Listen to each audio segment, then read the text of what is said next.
The purpose of cleaning is cleanliness, so dirt that should not be in the room must be removed. The amount of dirt before cleaning will affect the result. Externally similar rooms can have very different amounts of dirt before cleaning. For example, in the PandemicClean project experiments, it was found that before cleaning, the classroom used by first graders was dirtier than the class used by fourth graders. It is important to be aware of which surfaces may be dirty, which is affected by the activities done in the room. For example, in a nursing home, the level of dirt depends on whether the patient is bedridden or moving around.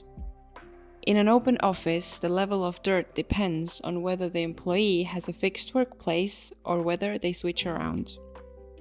During cleaning, it is necessary to take into account the specific use of the space, and not to repeat the same activities regardless of what is actually happening in the room. There is no one way to clean effectively everywhere. Cleaning will depend on the specific cleanliness requirements, the nature of surface coatings, and the users of the room. It is important to be clear about what dirt needs to be removed and then clean consciously. What happens in the room determines what dirt needs to be removed. To achieve cleanliness, it is necessary to do different activities in different situations.